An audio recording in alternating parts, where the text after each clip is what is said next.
Holla back! Hwy83, Tony and Tommy just startled them. We're back in the 83 shop. All you Suzuki Samurai freaks! We got a good one for you today. We're talking about panhead Phillips head bolts all over this truck, seized up, Loctited down, nobody can get them off. You buy your first Samurai, you're just like, who the hell?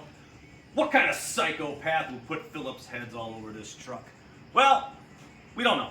But we do know how to get them off, and that's what we're here to show you. We got 7 different techniques of ripping these screws out, and when it's all said and done, you'll be like, oh, okay, this ain't so bad. So, we're gonna go through them. And we are going to start with my favorite, a caveman primitive technique. All it requires is 2 tools that every guy in their garage, guy, gal, Jill, Joe, everybody's got one. Even the jerk-offs got these tools. That's what I'm talking about. So we're gonna take a break and we're gonna start ripping screws out. We'll be right back. Okay, we are working on these Phillips heads on the door hinges. A lot of guys want to take their doors off. Seems easy. You can't get these screws off. So we got a variety we're going to show you. As you can see here, some idiot mangled this. Might have been me, might not have been, we don't know. But we're going to show you the easiest, most basic technique that I use that a lot of guys have a lot of opinions.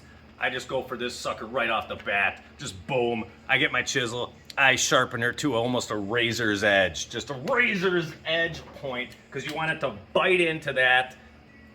Bite into the pan head, and you're going to be hitting it on a counterclockwise, and it really works pretty damn good. So you're going to get it in there, tap it just to get it in there, and then she broke free.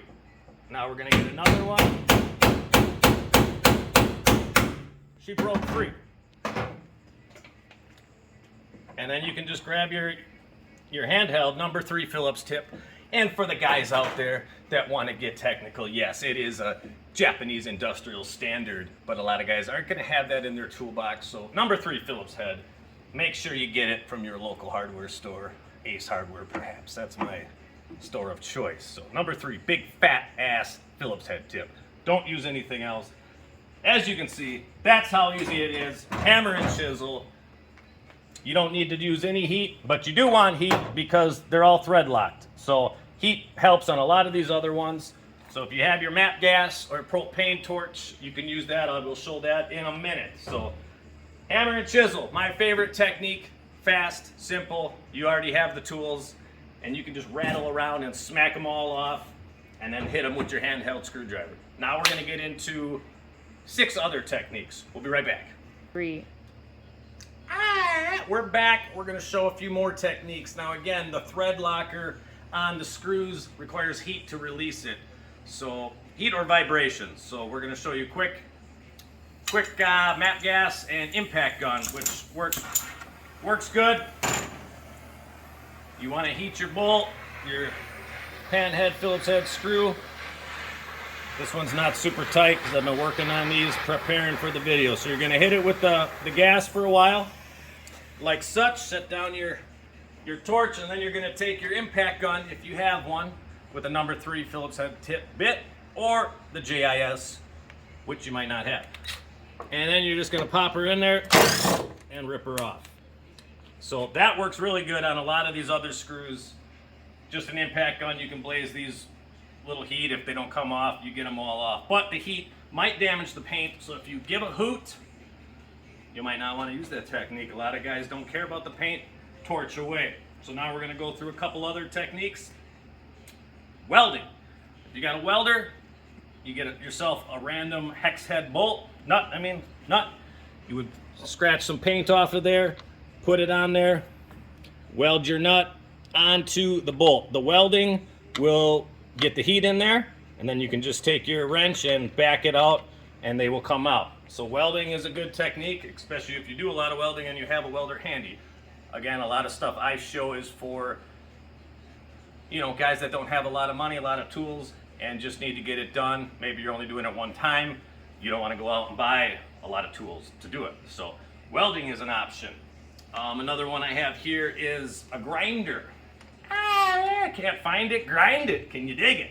Okay, so what I did on this one, as you can see, I blazed a flat slot into it. You can see the slot. Now, again, the grinding process creates heat. Heat melts the thread locker.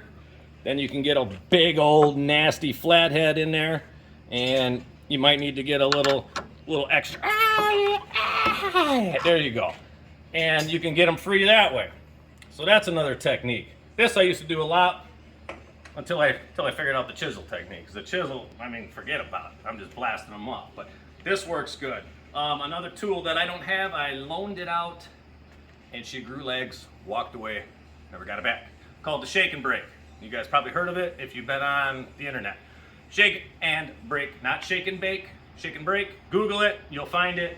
That requires an air hammer, and basically it's a bit you stick into your air hammer, which requires a compressor and hoses, and anyway, there's a lot of work instead of the hammer and chisel. But anyway, you put it in there, and it's got a handle, and you go and you break it free. The vibrations and everything shake it loose. That's the shaking and the breaking. That's what it does. But then you got to buy the tool, and you got to have an air hammer. You got to have the hose. You got to have a compressor. Blah blah blah. So that's another one. Another one that I had two of them. Again, they walked away. I don't know where the hell they are. Tried to find them for the video. Impact screwdriver, a hand impact screwdriver. Very, very old school tool. That was the first thing I ever tried to get these loose. It works. About 10 bucks at any local hardware store. It's basically like the impact gun I was using, but it's like you hit it with a hammer. So you stick your thing in there, and it's got a recoil part where you grab it, you twist it, and you just start beating the living snot out of this thing, and it slowly starts breaking them free. That's a pretty good tool if you don't want to invest a lot of money and get some stuff done, but it does take a little bit of, takes a little bit of beating and mistreating the bolts, So maybe it takes out a little aggression like you're getting them out. So we got the impact screwdriver, shake and brake, the heat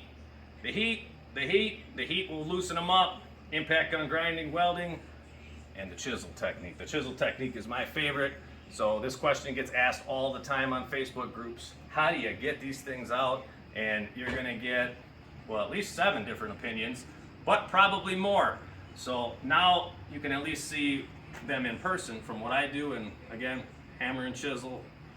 Because most people replace these with a different bolt when they're done anyway, because you don't want to deal with it again. So break them free, however, the choice is yours. Use the tools you got, and we appreciate you watching.